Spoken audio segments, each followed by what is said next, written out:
তাও আবার এমন এক মঞ্চে যে মঞ্চে রবীন্দ্রসঙ্গীত নিয়ে যিনি থাকছেন তিনি বাংলা দেন মোহন সিং ঠাকুর যিনি। এটা বলতে পারি না আমার কাছে যেরকম একটা প্রিভিলেজ ঠিক তেমনই একটা চাপা টেনশন অবশ্যই রয়েছে। কারণ যে মানুষটিকে এই মুহূর্তে রবীন্দ্রনাথ সঙ্গীতের অথরিটি বলা চলে তার সঙ্গে একই মঞ্চে রবীন্দ্রনাথের কবিতা নিয়ে থাকা and truly grateful to Prashant Sharkar and team and obviously Bengal News Service. So looking for the best. রবীন্দ্রনাথের কবিতায় একটা শুনলে আপনাদের সকলের সামনে আসি সবাই।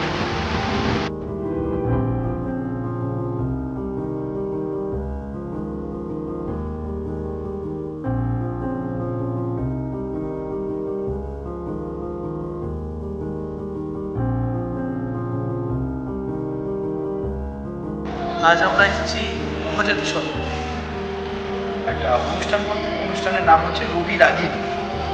অনুষ্ঠান করতে এসেছি পিয়ালি পাঠকের সাথে, ওইটার শিল্পী এবং বিভিন্ন দূরদর্শন মাধ্যমকে দেখা যায়। তার সাথে আজ আমরা এসেছি ব্যাকগ্রাউন্ড স্কোরিং করতে আবৃত্তির সাথে।